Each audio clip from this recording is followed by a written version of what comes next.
I have learned it is never a good idea to play around with the forces of nature.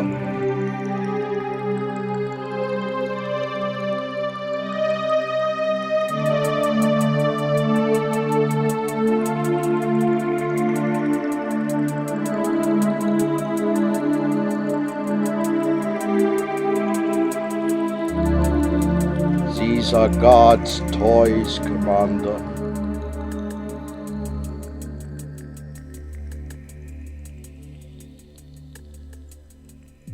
Occam's razor is the concept that when there are multiple ways in which one can explain an event or a series of events, whichever requires the fewest extra assumptions is probably the most useful explanation. Today I'll explain to you something in as roundabout a way as I possibly can. Welcome to Occam Sponge. The topic is the Command and Conquer timeline, as well as quite possibly something extra at the end. What is Command and Conquer, or CNC? It's a series of real-time strategy games that first started in 1995 with, well, you guessed it, Command and Conquer, a game which later got the subtitle Tiberian Dawn. The series, which would become known for a long time as the RTS franchise, was made by Westwood Studios, the creators of Dune 2, arguably the first proper RTS. CNC had a number of games released in it. In a semi-ordered fashion, these were part of 3 series which were released alongside each other. First of all was Command & Conquer 1-3, which consists of Tiberian Dawn, Tiberian Son, Son's expansion Firestorm, as well as Tiberian Wars and its expansion Kane's Wrath. The second, Red Alert, consisted of Red Alert, Red Alert 2, Yuri's Revenge, which was an expansion to 2, and Red Alert 3 along with its expansion Uprising. Finally, there was the short-lived Generals series, which consisted only of Generals and its expansion 0 Hour. Without getting too much into the actual story game to game, as there are better places to learn about the lore of these games, such as No Strings and XYHC amongst others, links below, I want to specifically revisit a topic discussed widely by the fans of this series, the time travel mechanic that Red Alert reveals its story in, and how it might tie together the different Command & Conquer series, most notably the Tiberian and Red Alert universes. But not only that, my dear viewer. Oh no, others have done that. My aim here is to create a complete, consistent chronology that has no unexplained splits beyond mission failures. A model which not only renders Red Alert's timeline completely consistent with itself, which, if you know the story, should sound impossible, but to provide you an expansive chronology that shall leave no possible outcome of any of the games unaccounted for in one massive intertemporal hyperloop. For this, I must offer a bit of mad science of my own to complement the mad science upon which these games are built. I must admit, I have a great liking for the concept of time travel. Not for its realism, but rather for the amount of ways in which one can attempt to establish this clearly outlandish concept and try to make it quote-unquote work. And oh boy, work it shall. One absolutely fantastic video in regards to the timelines, which I recommend you check out even though I'm going to differ from greatly, is No Strings Chronology of Red Alert. Rather than recite the chronology as he did, I would first like to propose the mechanics of time travel within the Command & Conquer universe.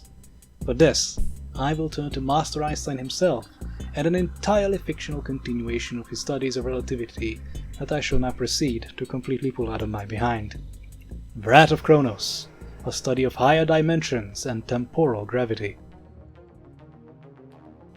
Following a series of experiments conducted in his laboratory near Trinity, New Mexico, Albert Einstein had gained a certain insight into the nature of the universe. He had discovered that in an odd sort of way, there is indeed such a thing as a timeline.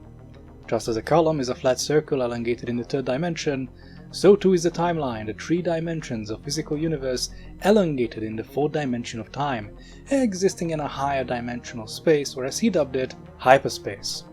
He had asserted that in this higher dimensional space, time as we know it does not really exist.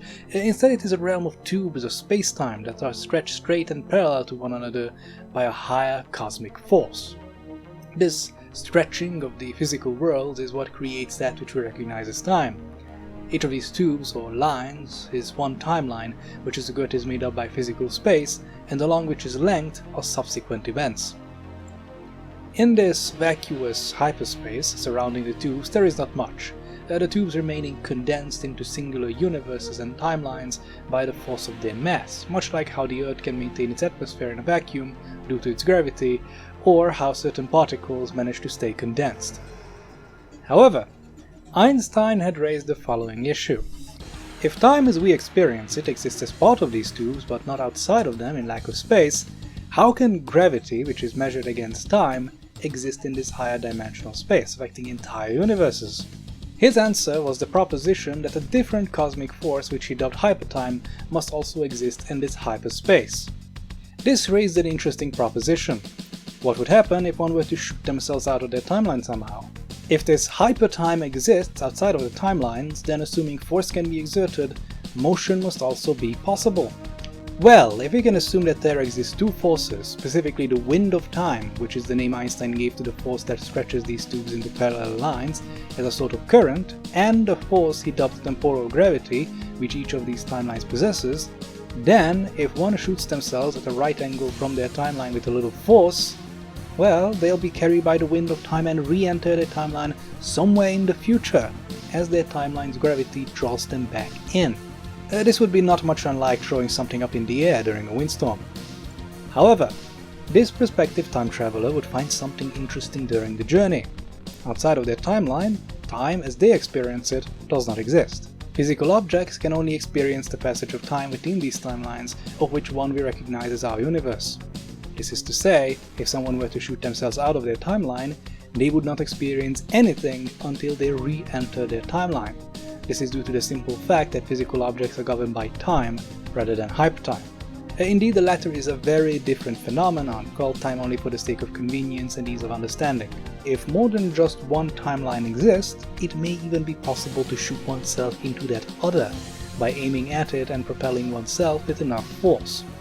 Incidentally, this is rather dangerous, as should one miscalculate and miss the other timeline, they may achieve escape velocity. This would mean they drift so far away from all existing timelines that they are left eternally floating in this higher dimensional space, never again experiencing another moment, for they will never intersect with another timeline. They may not even be possible to retrieve by another physical entity or time traveler being shot at them, as outside of space-time, physical objects cannot interact by simple merit of there being no time or space for any action or reaction to take place.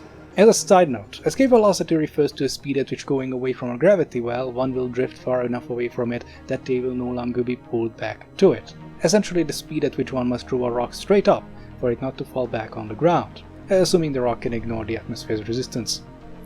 To this end, the safest and indeed most interesting prospect is not trying to shoot off into the depths of this higher dimensional space where other timelines may exist, but rather shoot off into it with less than escape velocity in an attempt to be pulled back into their own timeline at a specific point in the past or future. Essentially to build a time machine that hurls them out of time as a trebuchet, and correcting for gravity and the wind of time will land them exactly when and where they wish to go. There is, however, one issue that arises from this.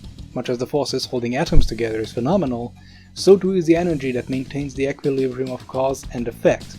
While one can safely shoot themselves out of a point in time in which they exist, for this action is part of the moment in the timeline that they inhabit, at whatever point they re-enter the timeline, their presence will be a complete outside factor. This violent injection into space-time would in all likelihood result in a spectacular release of energy, splitting the cosmos itself in two in an attempt to maintain the consistency of action and reaction. In effect, as the time traveler strikes the timeline in their arc, the force of their re-entry into the timeline will cause it to split, creating a new timeline altered by the time traveler's presence. The most remarkable element of this, however, is that the split's initial trajectory is determined by the angle of impact. A time traveler may plot a trajectory to reach a point in the past while shooting off a new timeline that is wildly removed from the original, itself achieving escape velocity before stabilizing in hyperspace.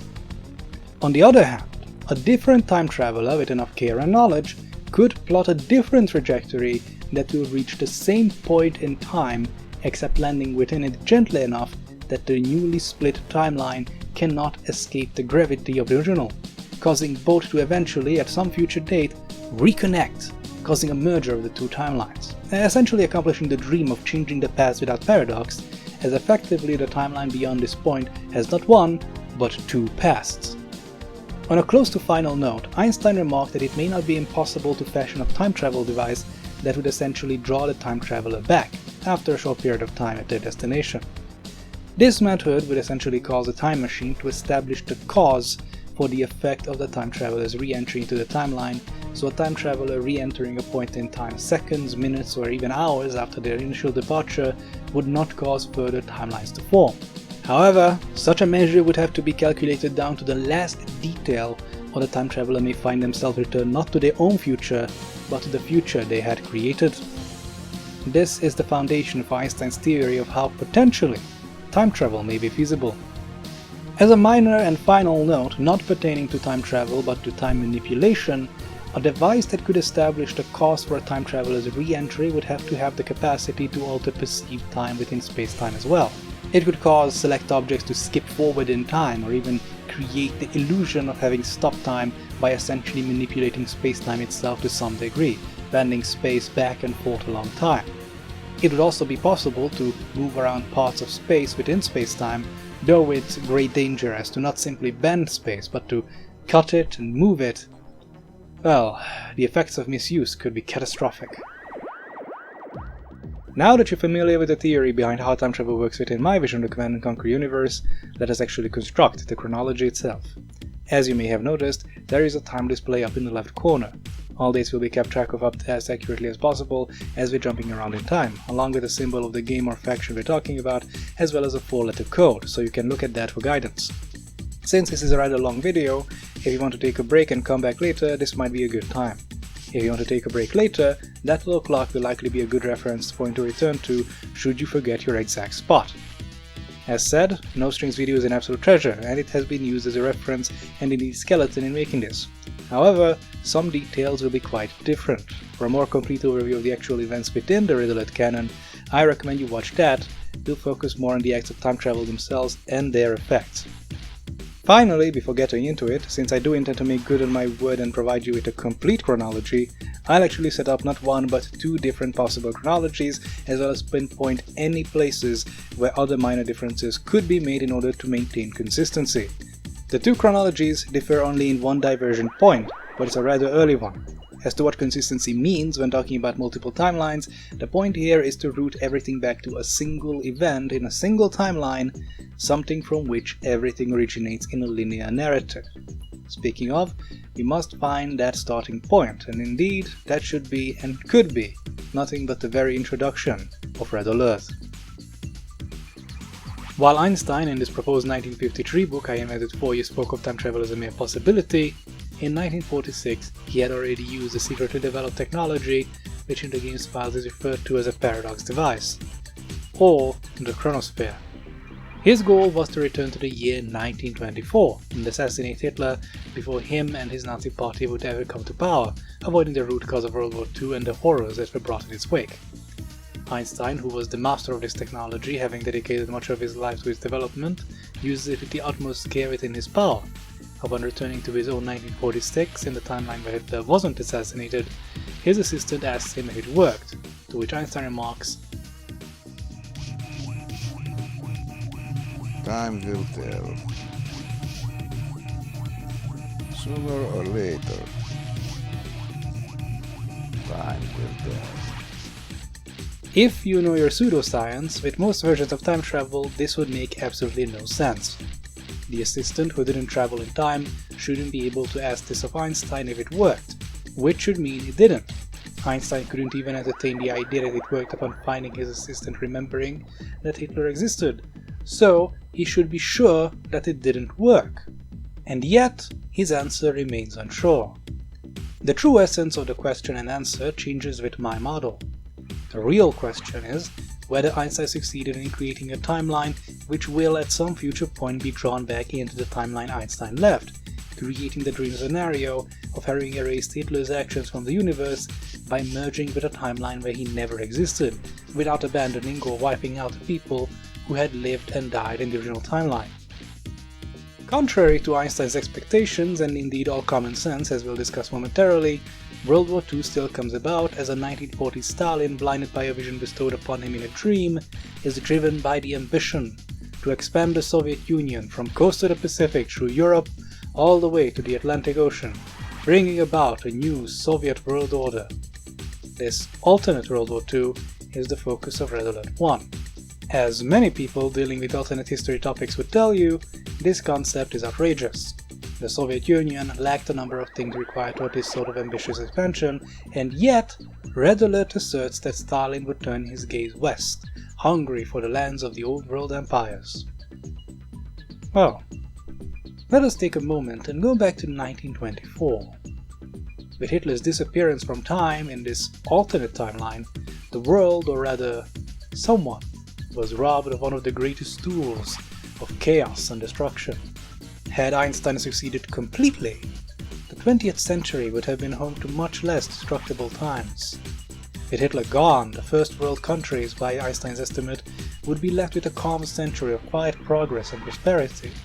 Perhaps as cooler heads prevail, universities around the world may cooperate openly for a brighter future, develop technologies that may benefit mankind as a whole, reach for the stars, uplift third world countries. Well, let me put it this way, Eddie. The possibilities are limitless. But this unity in the first world, the unshackled global cooperative that Einstein dreamed of, could be a threat to the designs of those that sought to shape the world's future around their own will. Those that may have very well brought about the previous World War in an effort to cripple the world's largest think tanks and sow the seeds of fear and hate for the Western world around the globe as a fertile ground for their own growth. Behold, the Brotherhood of Nod.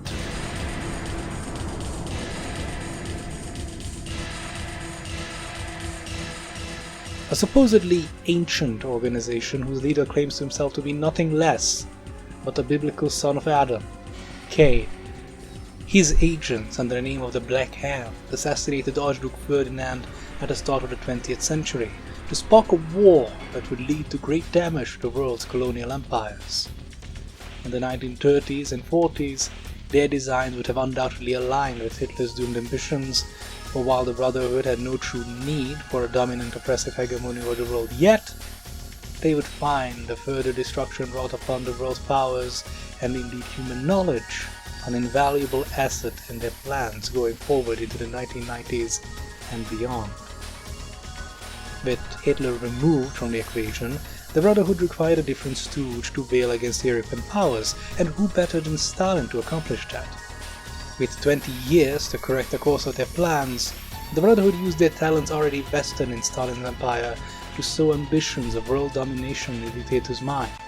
Their leader, Kane, would even be recorded interacting with the General Secretary directly on occasion. He was clearly a close and trusted advisor to Stalin by the time of his 1940s assault on Europe. Within Red Alert 1, there are two possible outcomes for this alternate World War II. In one, the Soviet Union wins, while in the other, the joint forces of Allied Europe beat back Stalin's advances and defeat the Soviet juggernaut. A possible continuation of this Allied victory is the stage for Red Alert 2, but we'll return to that in a moment. In a no-strings version of the chronology, he asserts two things I wish to contradict. The first is that Kane and his organization both exist and not before the events of Red Alert 1, and his existence or absence is a Schrödinger's cat which determines the outcome of Red Alert 1. While the outcome of Red Alert 1's cause will be revisited heavily, I wish to enforce one of the greatest and most powerful declarations of the Command & Conquer series. In the name of Kane! In the name of Kane! In the name of Kane! Kane lives! It carries the same tone and power as the DC Comics quote, "Darkseid is." Kane's presence is an absolute. I can't say I agree with any vision of the Command & Conquer universe where the figure of Kane is truly and completely absent, especially since he is the root cause of Stalin's invasion of Europe as established by the Soviet campaign, regardless of his lack of clear appearance in the Allied campaign. The second contradiction is in regards to the results of Soviet victory. I assert that the Brotherhood of Nod, or rather Kane, had no true need of Soviet victory, just as they had no need for one side or another to win World War I, so long as the powers of Europe are weakened so that the colonial empires may fall apart and come under the influence of the Brotherhood in the prophetic days to come. Still, a Soviet hegemony over Europe would spell a new course for the Brotherhood. One where after the removal of Stalin, they are in charge of the greatest military and economic force in the world. With such an asset, their plans and situation would undoubtedly be very different from what we see in Command & Conquer 1, and that is what No Strings asserted is the future of Soviet victory. The main point of contention here is, of course, when and where do the Tiberium timelines diverge from the various Red Alert timelines?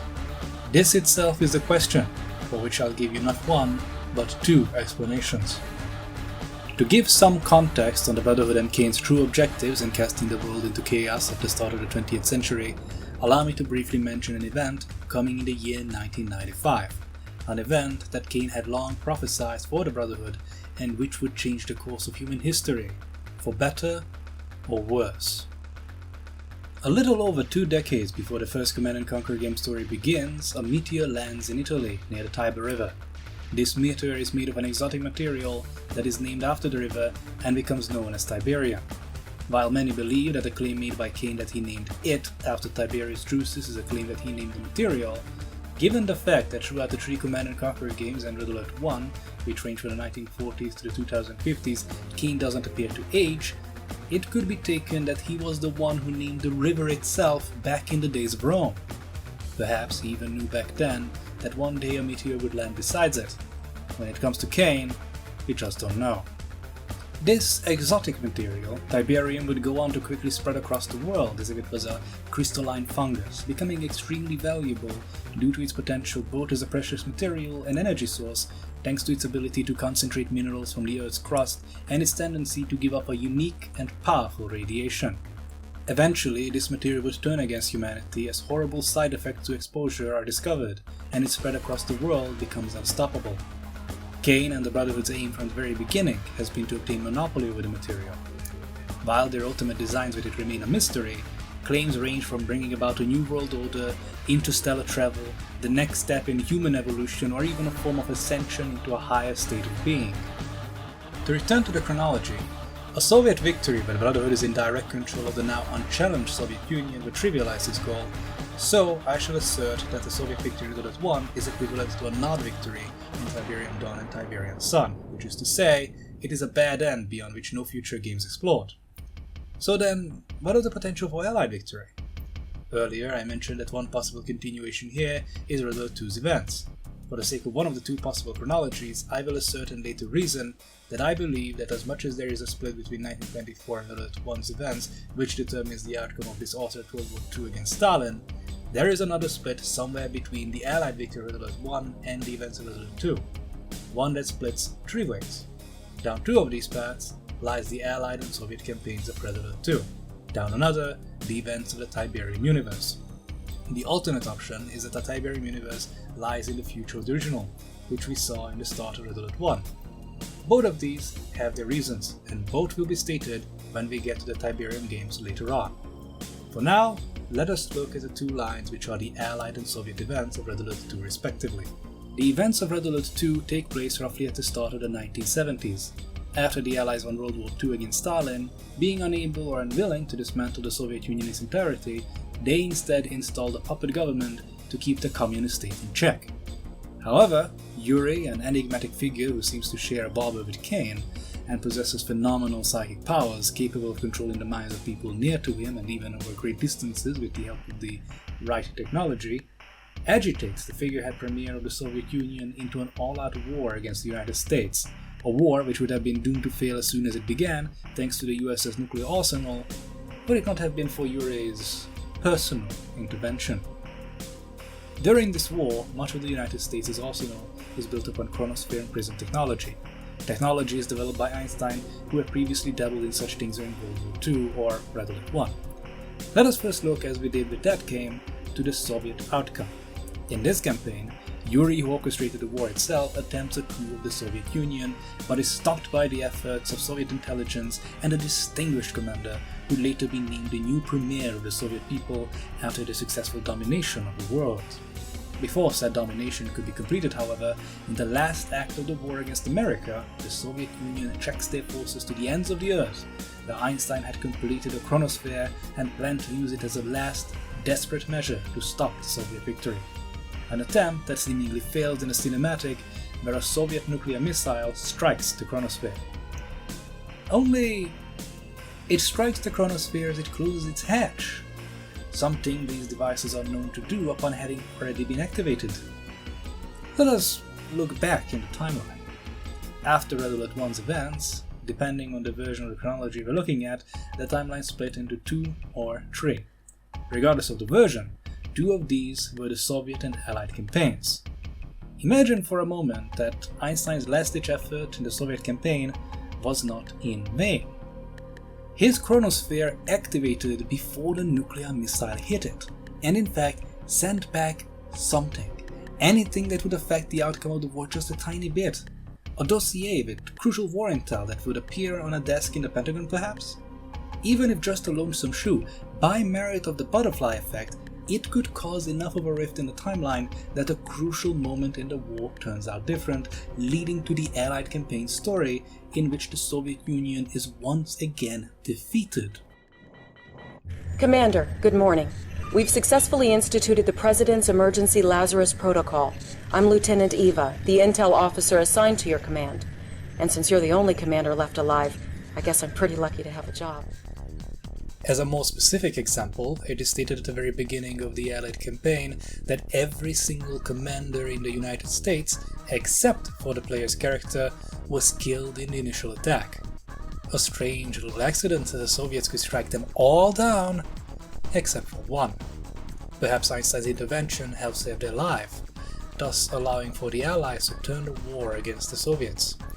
After all, what are the chances that the Soviets had such perfect information that they could nearly eradicate Project Lazarus's entire command staff from the face of the Earth, and yet they fail by only one man? Would it not make sense if this one man was held back from where they were meant to be by a minor alteration of events?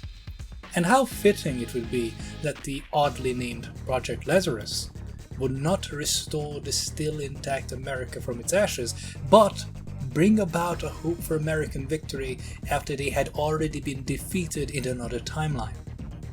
The Soviet victory in Red Alert 2, of course, still plays out exactly as we saw, only moments before its end, it creates the alternate timeline of the Allied victory. With consideration, this would even explain the perceived contradiction of the Chronosphere's deployment so far away from the Florida Keys in the last Soviet mission. The contradiction being that the Florida Keys is where Einstein insisted it should be placed during the Allied campaign. If his designs were not spatial manipulation on a global scale like when playing the Allied story, but simply sending back fate-altering information to the past, well, that requirement may be as unneeded as it was when he went back in time from Trinity. Looking back at our model, we are 2 games in and we have 2 more to go from the Red Alert franchise. Once we're done with those, most of the time travel shenanigans will become clear. Following Red Alert 2's Allied story comes the expansion pack Yuri's Revenge.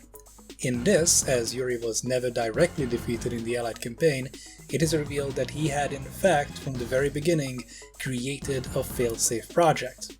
Throughout World War III, fought in the main game, he had developed and built a series of devices known as psychic dominators, presumably leeching off of the resources of the Soviet Union. With these, as he puts it, There will be no more free will, only my will. Once again, we find ourselves with 2 possible series of events. In one, the Allies, under Einstein's direction, send back a task force to an earlier point in World War III. Using future knowledge, they begin to undermine Yuri's plans, and after the Soviet surrender, turn their united forces against Yuri, who by now had no choice but to activate his secret forces. Which, of course he had. Mad Genius 101. This act of time travel, of course, was conducted under Einstein's direct lead, who had roughly 30 years of extra time to work on his calculations, compared to the Einstein from the original timeline who first went back in time to remove Hitler. Because of this time travel attempt ends perfectly, not only leading to the capture of Yuri, but then the merger of the timelines. The first and last time so far in the franchise that this would be successfully accomplished. Well, on screen anyway. Note that not only did the Allies, likely due to Einstein, have a way to detect timeline disturbances, but even could pinpoint when the timelines will merge down to the second, suggesting further that this was no inexplicable event, but precisely to Einstein's designs from the very beginning. The other line of events is somewhat more involved. You know, a man can blow a fuse getting his mind around this time travel stuff. In the Soviet campaign, no less than 3 new timelines are created. Picking off in the same place as the Allied campaign, the fledgling remnants of the Soviet forces receive intel of Einstein's attempt to travel back in time to stop Yuri. Naturally, they steal the time machine to do it themselves. Not knowing how to operate a time machine properly, or simply being too good at electrical engineering, they supercharge the machine and send themselves back in time to an uncertain date during the reign of the dinosaurs. After a brief time there, they manage to return to the start of the war. In the new timeline they create via their re-entry into the start of the war, they help the Soviet Union achieve a quick victory over the United States thanks to their future insights. They then corner Yuri, who in a last desperate attempt decides to go back in time himself, only for his time machine to be sabotaged and be sent back to an unknown point in the past, also during the reign of the dinosaurs. One thing to consider is that for all intents and purposes, it is entirely possible that both the new timeline created by the Soviets accidentally overshooting and the one created by Yuri being sent back in time are the same timeline as the one in which Einstein went back to kill Hitler. This may sound wrong, since how could 3 timelines be one? Again, remember that timeline merger is possible. Given how long ago these 2 splits in the timeline were, there is no way whatsoever to prove that a merger didn't happen in the past. This could possibly lead to a very angry Saki bearded man sending war mammoths into the future, but that's a bit too silly even for me. There is also something to the idea that all of this sounds a little bit like a paradox, not with the implication of a stable time loop, but the time to discuss such things is not right now.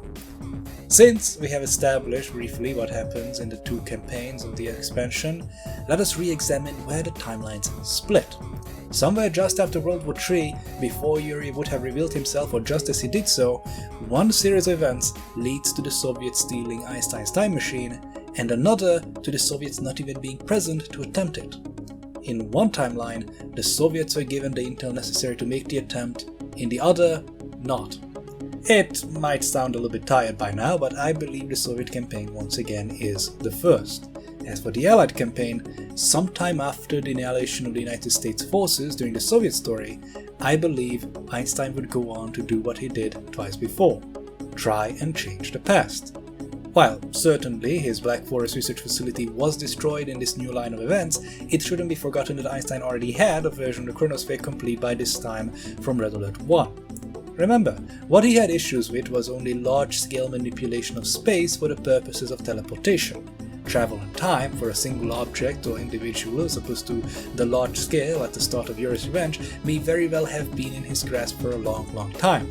After all, this is 3 decades after his original self succeeded on a small scale with what appeared to be nothing but his personal resources and no government backing. If he knew that it was his machine that allowed the Soviets to do what they had done, possibly even knowing the source of their foreknowledge, Einstein could plot a trajectory through hyperspace to intercept the events preceding the first Soviet time travel and remove the piece of intel that allowed them to even attempt it, thus allowing the Allies to conduct their time jump according to the original plans. This would be the original the Allied outcome. The reason it isn't the other way around is simply that with Einstein loyal to the Allies and the Soviet Union utterly defeated, in the Allied outcome of events there is no room for anyone to go back and create the conditions for the Soviet victory.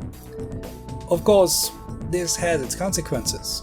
A total of 4 timelines are showcased in Yuri's Revenge using this reasoning, aside from the prehistoric stuff. Of these 4, only 2 merge. These 4 are as follows. First, the initial one following from Red Alert 2's Allied story. Second, the one created by the Soviets. Third, the one created by Einstein from the Soviet ending. And finally, the one created by the Allies once their time machine was unstolen. When 2 of these merge, we know that there is an ending where the Soviets win, there is an ending where the Allies win, and then there is the third one. Since the Soviets stole the time machine in the first timeline, and the timeline they created never merged with that timeline so far as we've seen, no one actually saved the world in that line of events. Because of this, the Soviets have inadvertently created a timeline where, well, Yuri got everything he ever asked for. A timeline with no more free will, only his will. You might notice a bit of a running gag now. Splits in the timeline always come about as a result of a total victory for the designated bad guy. When else would you ever really consider using a time machine? In fact, think of Command & Conquer's Tiberian Dawn and Tiberian Son for a moment. If my assumptions are correct, the Chronosphere as it existed in Brotherhood 1 was already capable of such time travel, if on a limited scale. I also asserted before that the Tiberium games are either in the future of the original, where we know for a fact Einstein already had a functioning time machine, or they split off somewhere after the Allied victory of Brotherhood 1. A victory they needed said Chronosphere to accomplish, thus suggesting that at least one Chronosphere exists somewhere in the Tiberium games, regardless of the chronology model we use. Now, imagine if the Brotherhood of Nod under Kane's command had succeeded in commandeering the single most powerful weapon in the arsenal of the Global Defense Initiative and used it against their forces indiscriminately. Would it not merit activation of a dangerous secret protocol? Would they not attempt to use such a dangerous archived piece of technology such as the Chronosphere to alter their fate, explaining the two outcomes for Tiberian Dawn? Would the same not be possible to say of the events of Tiberian Son and the Firestorm Crisis? Should such a technology exist within the control of GDI, the only thing that could possibly stop its use in the case of total Brotherhood victory would be if, say, every single high-ranking member of the Global Defense Initiative who had clearance to even know about it was wiped out in one fell swoop before the conflict even began. A move so drastic, so extreme, one would only dedicate decades of hiding to accomplish if they had visions of the future. Visions that were repeatedly changed as unwanted meddlers kept altering the future before their very eyes. Who could possess such abilities, though?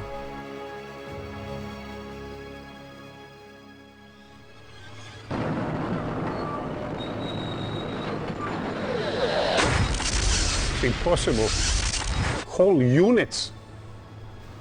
I must know what can do this, Nadia. If it is a weapon, I must have it. There is one last game in the Red Alert series to touch upon and one or two final question marks left open in this grand chronology, depending on the version. One of the question marks shared by both is the split determining whether the Allies or Soviets win Red Alert 1, and the other, present in only one version, is how the Tiberian games split from Red Alert. First, let us look at Red Alert 3. Its opening follows the Allied events of Yuri's revenge. In the last days of the war, as the United States was wiping out the Soviet Union, which turned rogue around the time of Yuri's capture, a Soviet scientist working independently or perhaps using captured Chronosphere designs created his own time machine. Insisting that it's unfinished and that the final calculations haven't been done yet, he is overruled by his superiors who go back in time along with him to 1927, 3 years after Hitler's removal. Against the scientist's protests, one of his superiors assassinates Einstein at this moment, splitting off a new timeline that completely goes around the events of Red Alert 2, Yuri's Revenge, and also the Tiberium games. Possibly due to the unfinished calculations, instead of returning to their own time, as the first Einstein of 1946 did, they are sent into the future of the new timeline that they created. In this new timeline that they brought about, a third great power arises while the Soviet Union and the Allies wage unending war throughout the 20th century. Neither of them managing to accomplish victory, as without Einstein's presence, neither the Allies nor the Soviet superweapons exist in this timeline, and ending a global war without such spectacular weapons proves to be quite difficult in this century.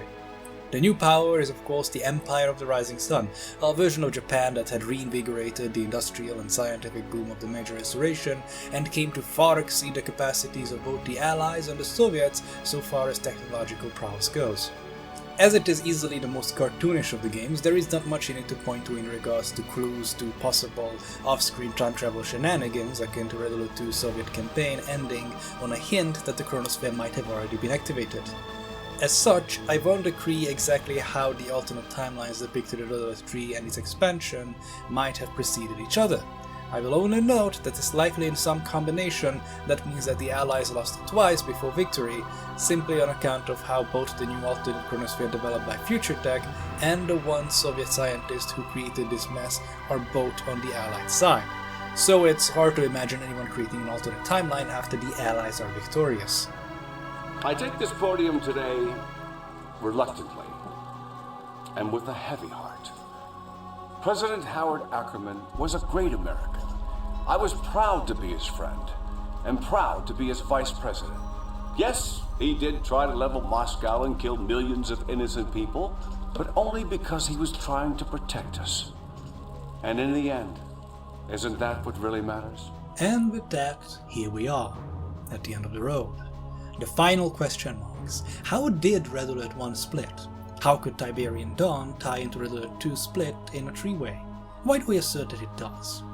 First, let us examine the split between Red Alert 1's Allied and Soviet events, specifically in the version of the chronology where we still have two unexplained splits.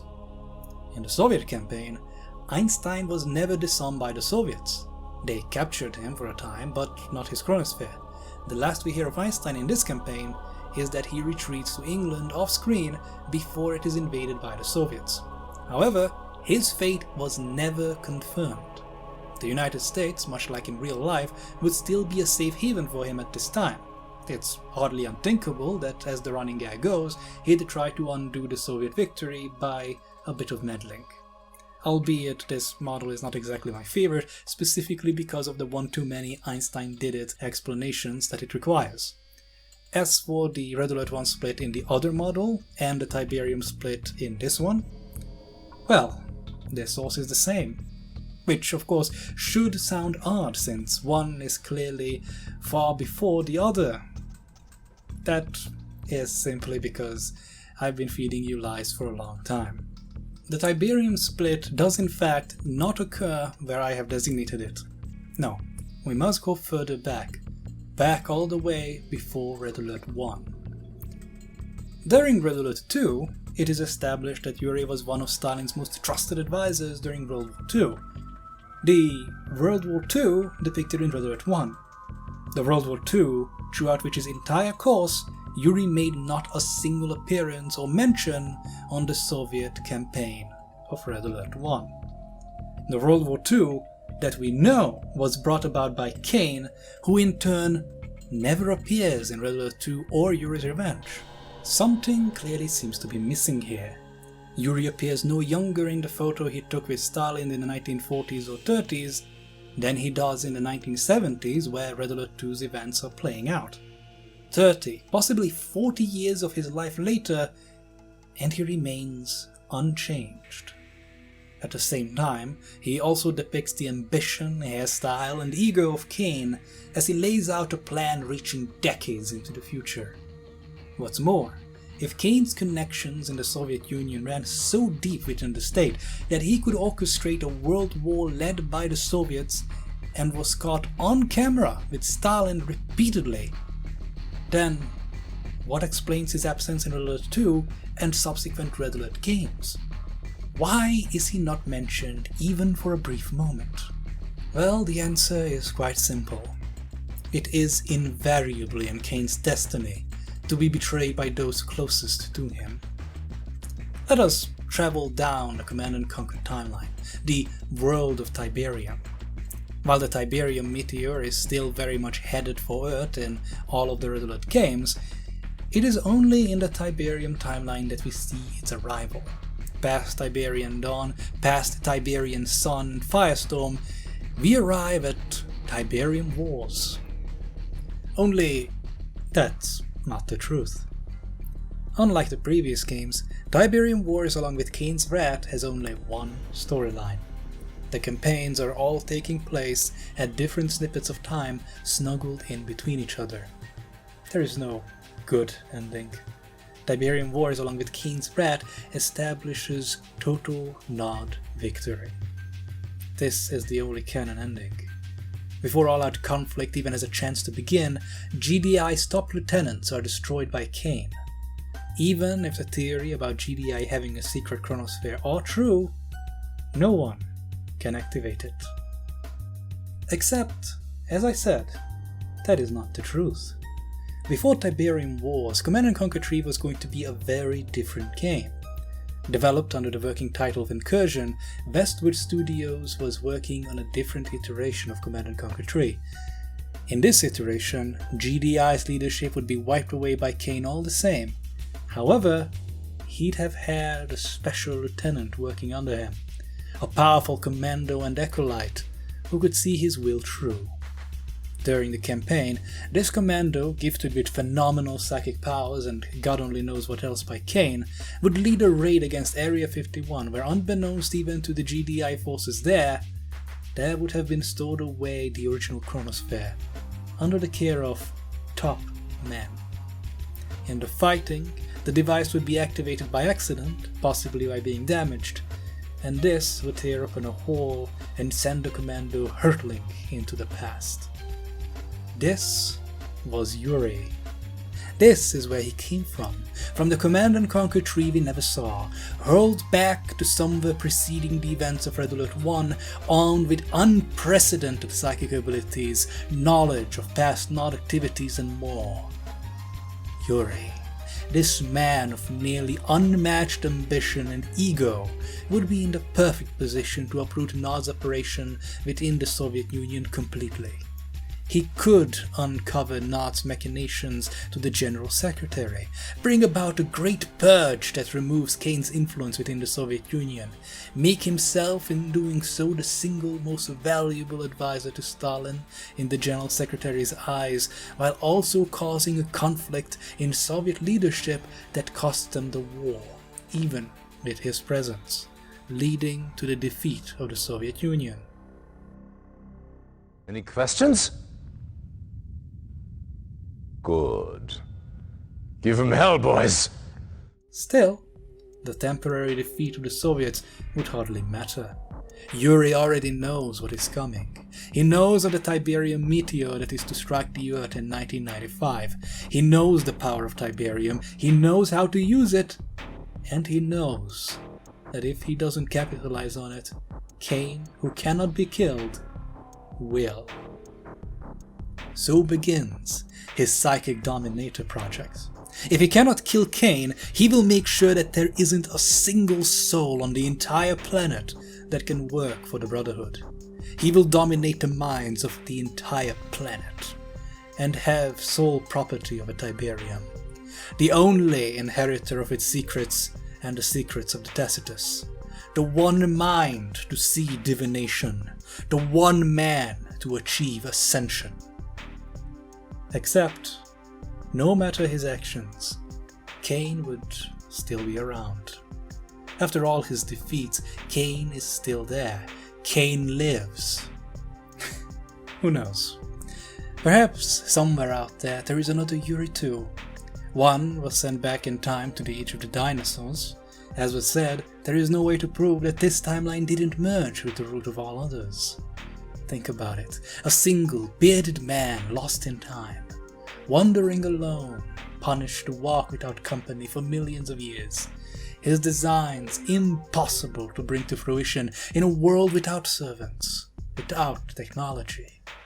A fate of his own making, cosmic punishment for turning against his own brothers. A resident of the land of Nod. Prisoner of an immortal body gifted unto him by his creator, thus forever carrying the mark of Kane. The mark that allowed him to survive his own assassination in the Soviet ending of Red Alert 2, and left him the same age decades apart. Someone with his gifts of psychic potential that may sow ambitious dreams in the minds of lesser men, and the ability to plan, someone with such clear visions and knowledge of the future. Someone like that. Yes. Someone like that may one day turn it around. Someone like that may one day move the kingdoms of the earth. He who controls the past commands the future. He who commands the future conquers the past. Perhaps, perhaps not. Yuri may have just been a creation of Kane's, an attempt to create a human cabal, to which Yuri had the very ambition as demonstrated by Yuri's revenge. In the end, we can never really know Kane's true origin. However, return your mind to Incursion and to Tiberium Wars. We never got Incursion, but we did get Tiberium Wars. If the design was similar, we can assume that Incursion 2, just as Tiberium Wars, would have ended in total victory for Kane. Only, in this game, GDI would have been made aware of their possession of the Chronosphere by the incident at Area 51. All this, even after Kane had committed to wiping out everyone who could have even known about it. By this logic, Tiberium War is the timeline born out of one final attempt to fulfill Einstein's vision and save the future of mankind. Of course, all timelines are doomed to embrace Tiberium at some point. Nothing stops that meteor hurtling throughout the entire history of the series towards that river in Italy. Whether Einstein's hopes are salvageable, whether sometime these timelines will slowly begin to merge together, pulled by their collective gravity, and whether the world created from their violent merger will be one worth the efforts, well, only time will tell. Sooner or later, time will tell. Finally, to put all of this into perspective for the models, in one version of the timeline where Tiberian Dawn is part of the Red Alert branch, Yuri arrives sometime before the Allied-Soviet split of Red Alert 1. His uprooting of Kane's talons during his hostile takeover of Stalin's empire does not stop Stalin from invading Europe, as the seed of ambition has already been planted by Kane. But the Great Purges in Soviet administration cost them the war regardless, leading into Red Alert 2. We never actually get to see the events of this alternate Allied victory, the actual Allied campaign we play being the one that leads into Tiberian Dawn, while again, this one leads into Red Alert 2. I'm quite horrible, as you may have noticed. I was lying even while I was telling you I lied. In the other version, my preferred version, Yuri is the split between Red Alert 1's Soviet and Allied campaigns. Remember that in my model it's possible to travel between timelines, not just within your own. The accidental activation of the Chronosphere may have very well shot Yuri off randomly into hyperspace, it being entirely the doing of good fortune that he landed in any timeline instead of being adrift forever. Here, Einstein wouldn't have had to come back for yet another miracle redo from the grave Soviet outcome, but instead, Yuri's arrival in the timeline and subsequent purging of Nod are what lead a key informant of the Allies to abandon the Soviets and join the European defenders. Now that the chronology is before us,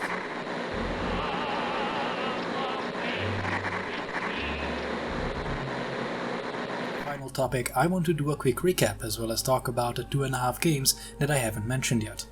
Those games being, of course, Generals, Zero Hour, and the cancelled Command & Conquer reboot that I have purposefully not mentioned yet. Suffice to say, I believe very much akin to No Strings that Command & Conquer Generals is in the future of the original timeline, the one that belongs to the Einstein from the intro of Red Alert. I say this for both models. Yes, even the one where Command & Conquer 1 is in the future of the same timeline. Thanks to research into the lore done by No Strings, we know when Command & Conquer 1 takes place, and it is right around the year 2020. General's story, on the other hand, starts off in 2013. When it comes to Tiberian Dawn and subsequent Tiberium games, lore on events preceding the events of the first game are very sparse. Before you can truly shape the future, you must first possess the past. from what little is gathered, the Global Defense Initiative, a sort of pseudo-superstate or alliance in the Tiberium universe, existed but wasn't militarily active until the breakout of the First Tiberian War. Again, somewhere just before 2020. Before this date, it is not unreasonable to assume that its member states could have taken military actions independently. We have a map of Tiberian Dawn-era allegiances, which paints China and the Middle East as being heavily influenced by the Brotherhood of Nod, while naturally the United States is backing the Global Defense Initiative. At the end of the general storyline, which similar to Tiberium Wars follows only one story broken into pieces by the campaigns, the US is kicked onto its back legs. Meanwhile, China is the new dominant superpower after successfully defeating the tenacious and vile Global Liberation Army, a group of oddly well-funded and equipped terrorists. A new world order is resting against China. Now, I'm not suggesting that either China or the GLA should be mistaken for the Brotherhood of Nod. They had not taken center stage until the start of the First Tiberian War. Until then, they instead presented themselves as an economic and media power, rather than a direct military or government force. As such, much like with the Soviets in World War I, they may have pulled the strings behind the scenes, but they themselves were not the puppets dancing before the audience. Consider, however, the peculiar nature of the GLA. Advanced bioweapons, the likes of which no one has ever seen.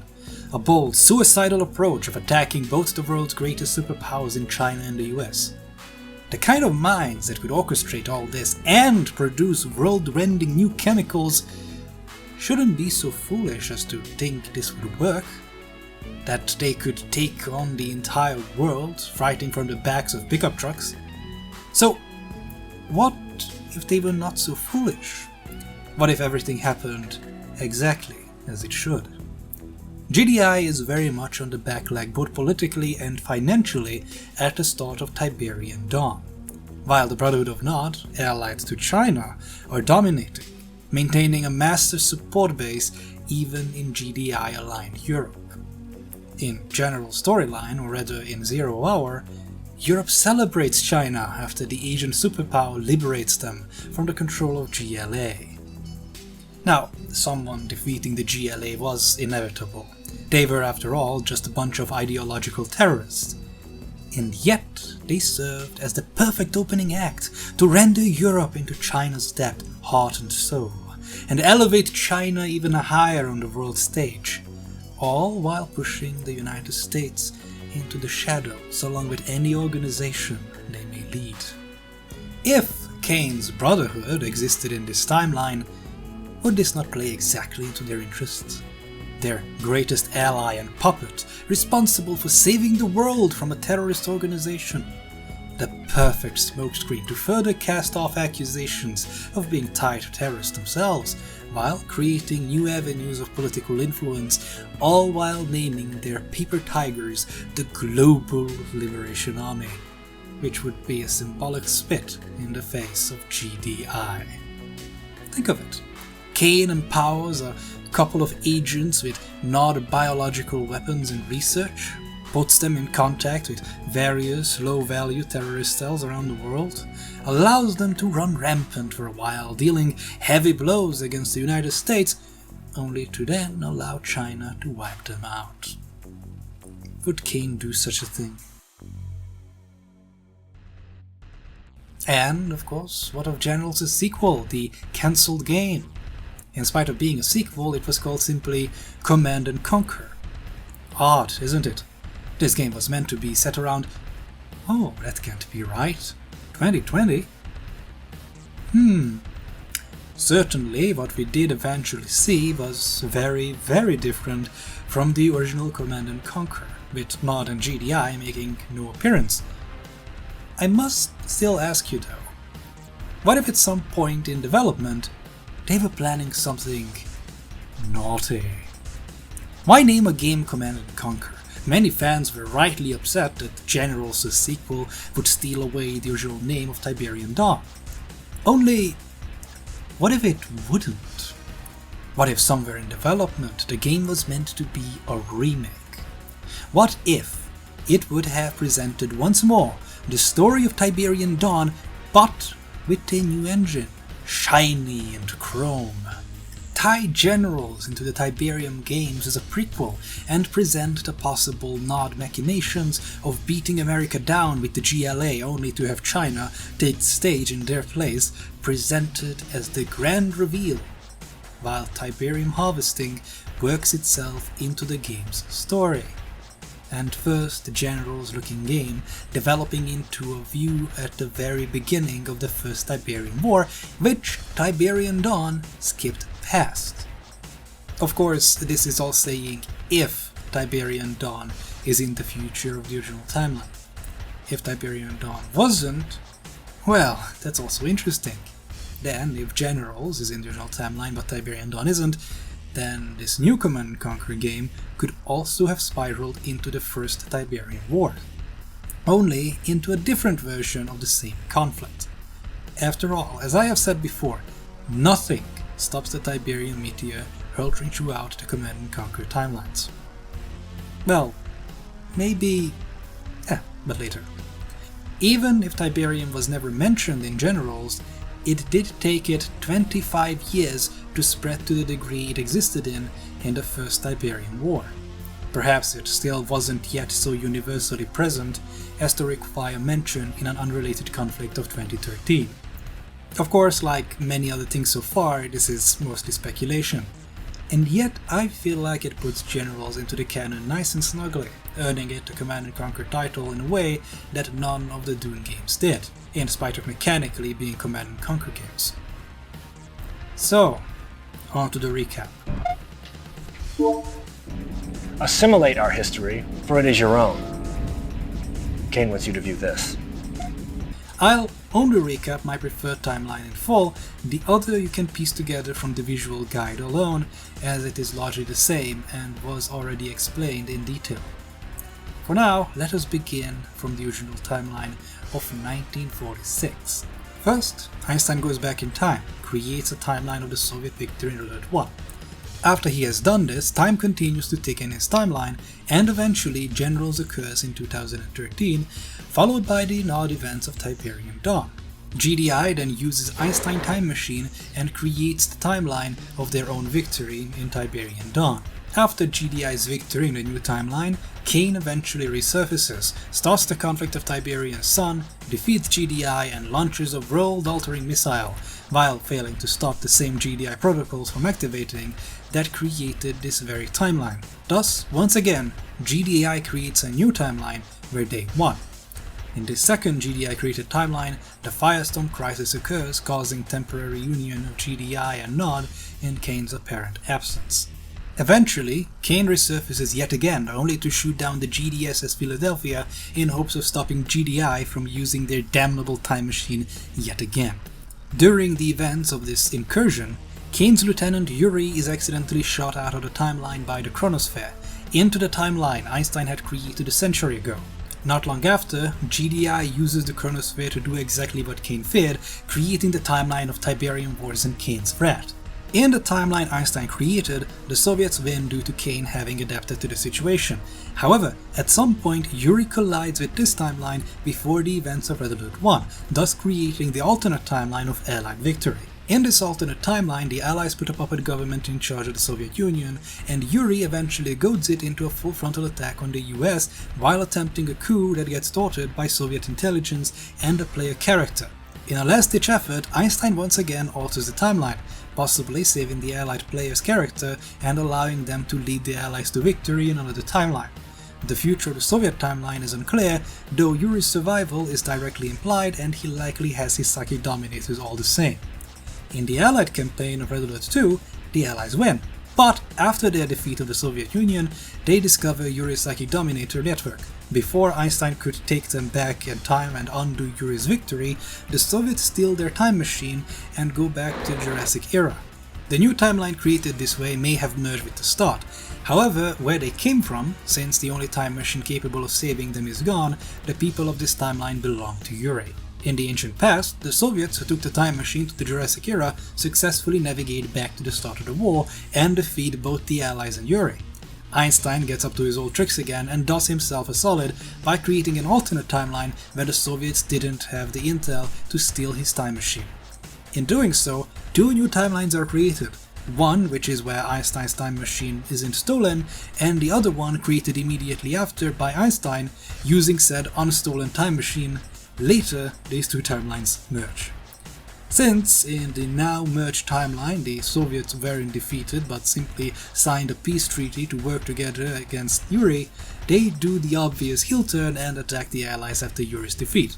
Likely made aware of all the time travel shenanigans during the Yuri conflict, they begin research into their own time machine, which they complete just before the Allied troops capture them, traveling back to 1927 to kill Einstein so his Chronosphere never exists, assuring Soviet victory.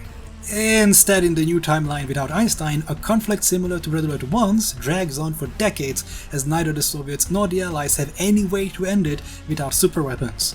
Premier Romanov is gone, as the puppet government he was the head of was never founded. After all, the usual defeat of the Soviets never happened. The Japanese show up with mechs, Future Tech, a company that also exists in Tiberium Wars, gets involved with the Chronosphere that they started in their garage, the president is a robot, the bad guys are knocked out cold, and there's a psychic Japanese schoolgirl who is literally named Kid Yuri. My god, hasn't the plot gone off the rails completely. But that was the last game, so bingo bango bongo, we are done, ladies and gentlemen! Wah! Ha! Oh, okay. All games wearing the title are in. Since I promised, what could be changed? Right off the bat, Incursion is an odd one out. I used its lore, in spite of it never being finished, to assemble this timeline in the capacity of explaining Yuri's origin and why Kane is missing in Brotherhood 2 and beyond. I put it as the future of the GDI victory in Tiberian Son. But I didn't necessarily need to do that. See, one common thing Tiberium Wars and Incursion was going to have is that the GDSS Philadelphia would be destroyed. But we know this because the game's opening was supposed to show it already blown apart. The station is destroyed, of course, in Tiberium Wars during the start of the game. However, in Incursion, this would have happened before the start. Consider that in the nod version of events for Tiberian Son, at the end of the campaign, Kane destroys the Philadelphia as well.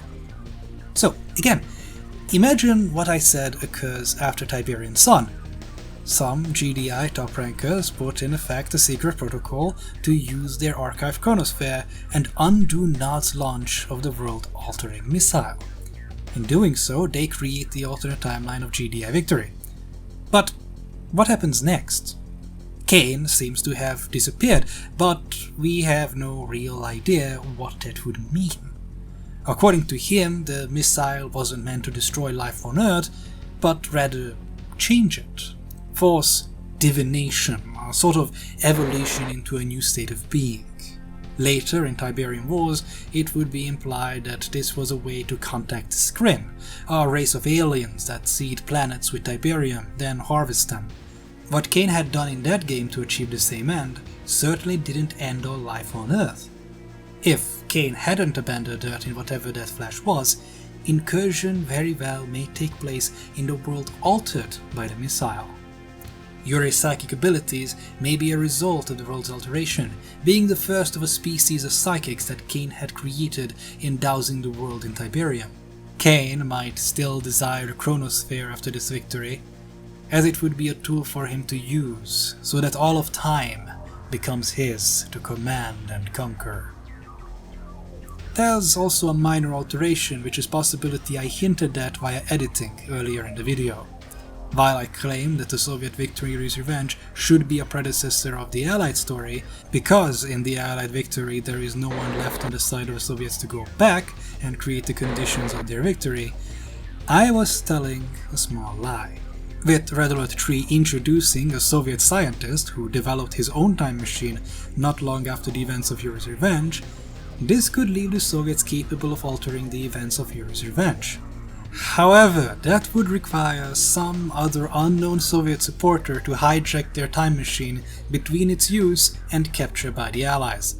So I feel like it would be a much bigger stretch to use that reasoning than that Einstein, the franchise's golden boy, mocked about again off screen like the version I went with.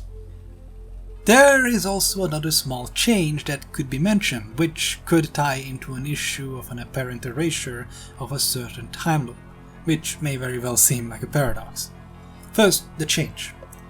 Back when I was talking about the idea that the Einstein from the Soviet victory of Yuri's Revenge may have done something to make the Allied campaign possible, I showed that the two timelines that merged were the actual Allied campaign and the timeline Einstein created by removing the Soviets' intel, thus making sure that they cannot steal his time machine. In honesty, it's open season here on which between the initial universe of the Red Alert 2 Allied victory and Einstein's altered universe the Allied campaign merges with. It could be either. Regardless of which it is though, one would be left without anyone to save it, thus leaving Yuri to rule that world. Unless of course the Einstein that removed the intel has worked this all into his calculations and somehow assured all three timelines are going to merge back together. I must admit, he's a smart guy. I cannot really say that he wouldn't have thought of it. I just find it amusing to keep up the idea that at least one timeline Yuri simply ended up winning. The erasure of the time loop issue of course is right here, with the Allies going back in time after Yuri surfaced, in spite of the merger happening exactly when Yuri should surface. So, what gives? That act of time travel should be erased, you might say, and you're entirely correct. As a bit of extra explanation on my model though, as a reminder, when you shoot yourself out of your timeline, you're not actually creating a timeline in your arc until you arrive. While I might visualize the actual travel as lines, they're not the same as proper timelines, only paths taken by the time travelers. Remember that I mentioned the existence of hypertime. When I animate the path of the time travelers on screen, that is essentially the view with hypertime displayed. Which is to say, once the timelines merge, and the cause of this act of time travel disappears, the timeline it created doesn't actually disappear, since the timeline's cause already occurred at a previous point in hypertime. If I were to rewind the animation, that would be as if I was rewinding hypertime, and of course I would see in the hyperpast the time travelers crashing into the timeline and splitting it in two in order to create a line which can accommodate their presence. The new timeline isn't a continuation of a line formed by the time travelers going back in time, but rather the result of damage to the cosmos caused by their presence in a place they shouldn't be. You can no more remove this timeline by removing the cause of the time travel than you can save a man who has been shot by destroying the gun that shot him, since again, in hypertime, the gun shooting the poor bastard is already part of hyperhistory. Now, if you paid a lot of attention to what I said and visualized this whole mess of a model the way I intended, you may even point to another potential issue, where you might think that any moment where a time traveler ever arrived should be splintering into an infinite cascade of timelines. What do I mean by that? Well, if what we experience as time is us being pushed down our timeline by a force that affects us over hypertime, then surely every instant of hypertime, every instant of normal time is also quote-unquote happening at once. So, every moment of hypertime, an Einstein is going back to the past. Every moment of hypertime, the Soviets are stealing the time machine. Every moment of hypertime, Yuri is being caught up in the Chronosphere's malfunction. Therefore, for every moment, there is a time traveler going the same path as the same time traveler from a moment ago was going. And every moment, a copy of the time traveler is arriving at its destination. So, if a time traveler arriving somewhere creates a new timeline, why isn't there a new timeline at every destination for every moment of hypertime? The answer, to put it simply, is that there is no need for more than one. The timeline split because the time travelers arrive at a place where what timeline exists there cannot house them. However, when the timeline already split in one place, then they have somewhere to arrive. The new timeline that's the first amongst this series of time travelers created is already one where it doesn't obscene causality that they suddenly are where they would arrive. So, they can easily just slot into their spot. Now, is this all there is to this model? Does this explain entirely time loops? Well, not entirely. But I'm here mainly to try and convince you that there is in fact a way to fold all of CNC Canon into one chronology. So, if I do get into it more, it will be in a different video. Which, if it happens, expect a lot more alternative forms of time travel. I wasn't lying when I told you that I love all the ways.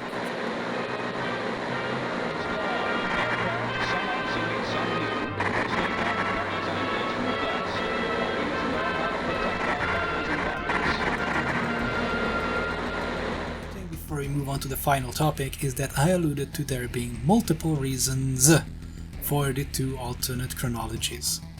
Aside from both working, I thought I'd list a couple of pluses and minuses for each. Let's look at the one I prefer less. The one where there are two alternate allied victories for Redolent 1, of which we see only one.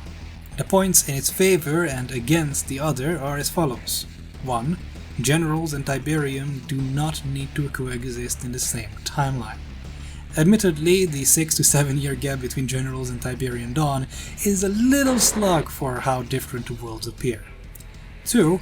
While No Strings is of course correct in stating that Kane makes no direct obvious appearance in the Allied campaign, even before the remaster's use of AI technology to crispen the cutscene showing one of Stalin's speeches, I have felt like the man in the hat is meant to be Kane, and the woman on the side his agent.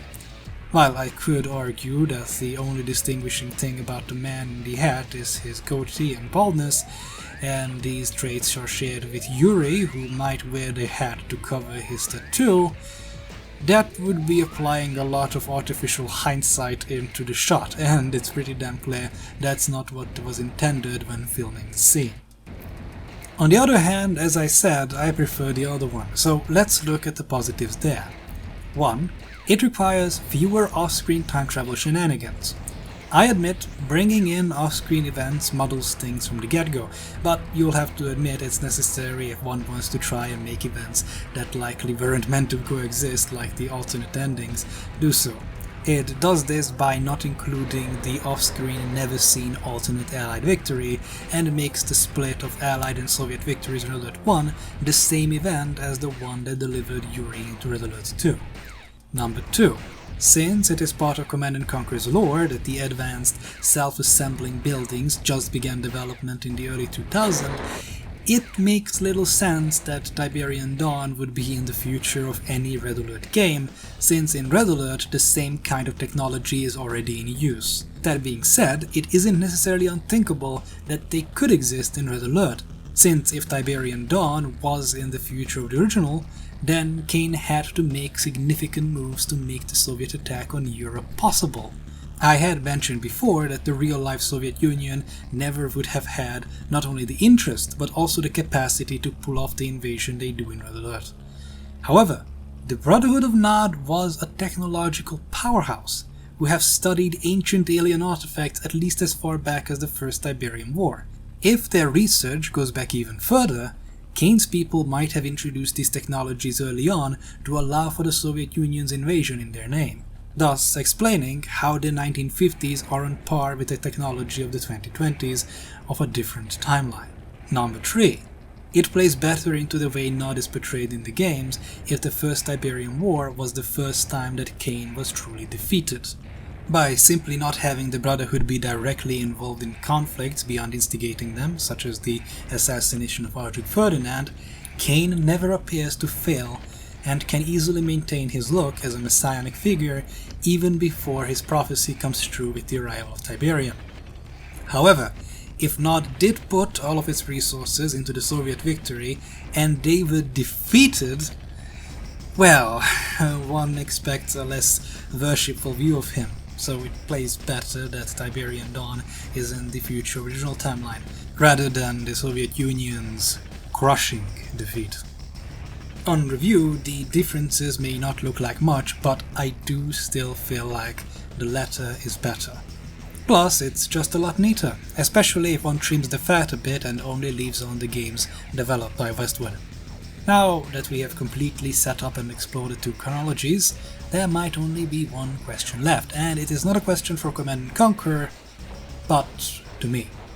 Why would I go out of my way to put this much effort into trying to explain something that, again, was probably never meant to be explained? This silly reason is the final topic. I had hinted at it from the very beginning, of course, so there's only one thing I wish to ask before we get into it. What happens if you break a chronosphere?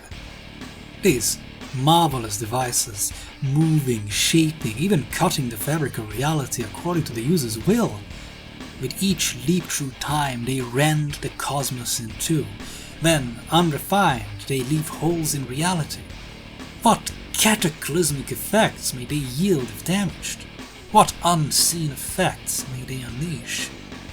If, indeed, the chronosphere can duplicate the cosmos itself by rending causality, which we know it can from the intra-realm Earth, then could it duplicate parts of the cosmos too? Split someone cast into hyperspace 1,000-fold. I have learned it is never a good idea to play around with the forces of nature. Timelines are created when a time traveler upsets the balance of cause and effect. Einstein's time machine was equipped to counteract this for when he draws himself back to the future. If the machine was damaged, could this mechanic not achieve the opposite effect, becoming a tool of splitting space-time?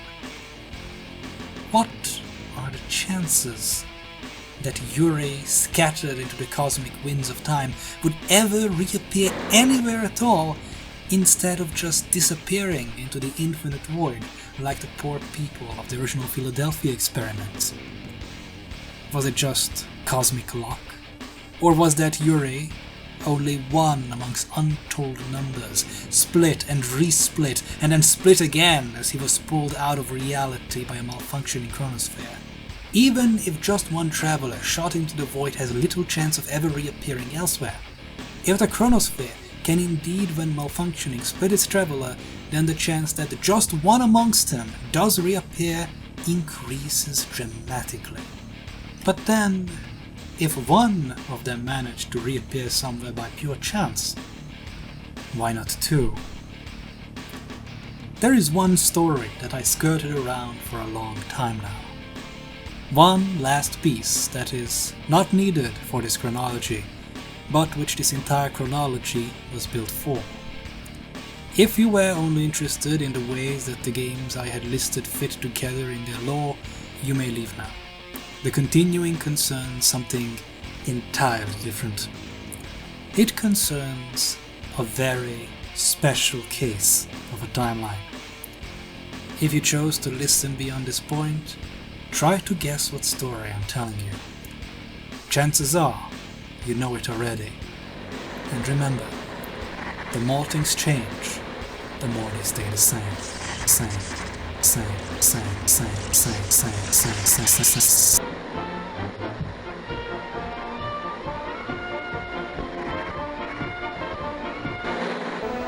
Henry here got on the train with $200.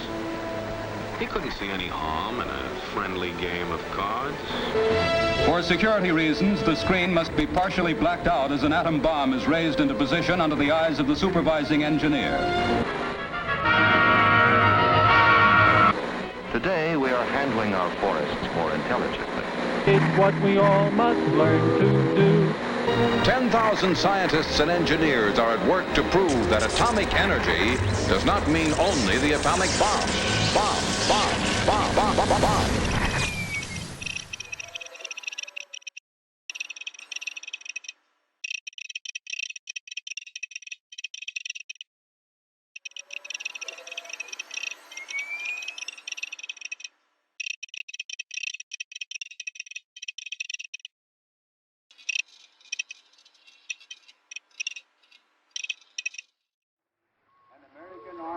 Fighting for 1941, a date which will live We note that the first atomic bomb was dropped on Hiroshima. These forces met their mark. We have declared the war on peace. But we don't plan to surrender either. We are going to win. Proportions and would lead to World War III. Allied air forces began an attack on military targets. Decide that in the 21st century that America... March 5th, 2052, the United States has officially closed. The United States will go ahead with a national quarantine. The new plague virus. Brotherhood, unity, peace, true power. Since the dawn of mankind, when Kane first discovered the killing power of rock, blood has been spilled in the name of everything, from nod to justice to simple psychotic rage. In the year 1946, an overly zealous pacifist developed a time machine to unmake the immutable cruelty of war, then returned to his time to wait patiently for his work to pay off. Instead, 2 years later, his machine told him that the worst had come to pass. The timeline split as some unknown intruder arrived. The scientist surrendered himself and his machine to the United States, which its leaders, fearful now more than ever of the threat that independent scientists posed, began funding think tanks to entice scientists to willingly come under government oversight, while simultaneously passing laws making life difficult for those that would aim to be independent. Industry giants like Howard Hughes, who could pay the government to have brilliant minds like Von Braun all for themselves, would prosper, as unintended America had privatized science and ingenuity themselves. Far from the little man and his time machine, the world began to change. Secret struggles in the USSR for control of Stalin's ear, a man driven to take shelter in Mexico under the shadow of the American eagle, an ancient brotherhood forced to take on the land of the free to see their enemy removed. In 1960, opposed and militant agitators pitted Lyndon B. Johnson and John F. Kennedy against each other as supported Democratic candidates. Instead, after Kennedy had won the nomination and named Johnson his VP, an outspoken supporter of Johnson rushed on the stage during a rally, shot Kennedy in the head, and took his own life after announcing that Johnson is the future of democracy and of America. This shock would secure the Republican nominee Nixon's landslide election and shatter the Democratic Party over the coming years. Political victory after political victory, Nixon would ride the waves of the Cold War, diffusing each challenge with a calm yet stern approach. With a kind of luck some would attribute to Miss Fortune herself blessing his leadership of the American people. Revoking the 22nd Amendment in light of his undying support in the Republican Party and the total lack of an organized opposition, he would go on to run and win 5 terms as president total in a tenure that through impossible to foresee, often even shocking acts that would always pay off, he single-handedly diffused the Cold War, cementing himself to many as the greatest United States president of all time. Exactly to design. 1995 would come and go, and with it, brother would turn against brother as a prophecy goes unfulfilled. Machinations of a cornered foe, and ancient artifacts of impossible power. Broken but not shattered, the Messiah fought on with what remained of his brethren. They turned to men of science to squeeze out the blood of the gods, one dried up droplet at a time if so they must, as the ichor refused to flow on its own accord. But the more things change, the more they stay the same. While the ichor was now out of the reach of the 21st century, war was still raged over the resources that could be acquired, and all the same, the spoils of war were also its weapons, petroleum and uranium. For these resources and the vengeance of those above, the US would invade Mexico while the European Commonwealth dissolved into quarreling, bickering nation-states, bent on controlling the last remaining resources on Earth.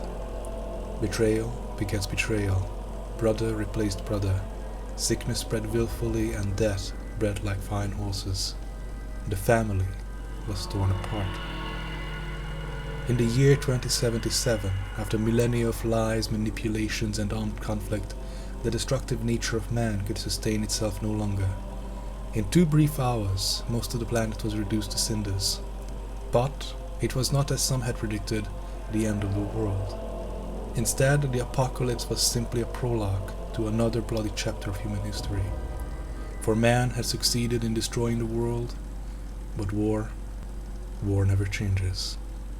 Welcome back, World Dweller.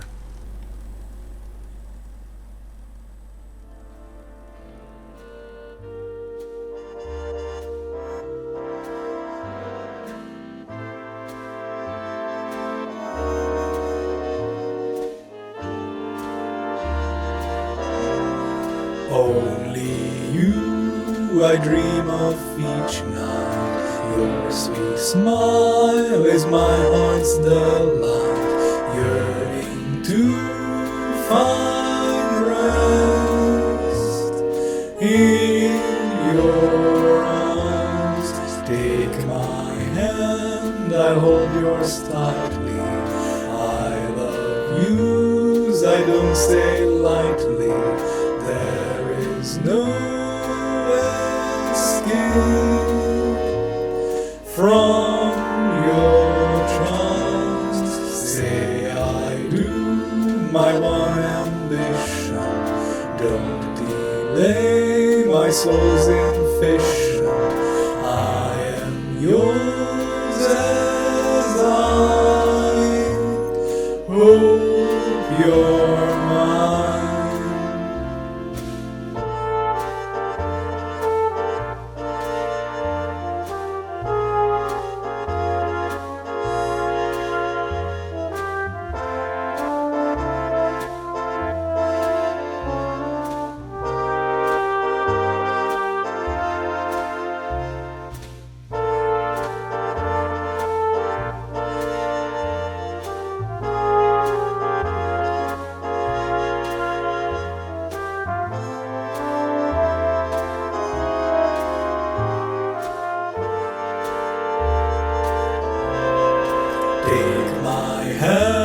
I hold yours tightly. I love yous, I don't say lightly.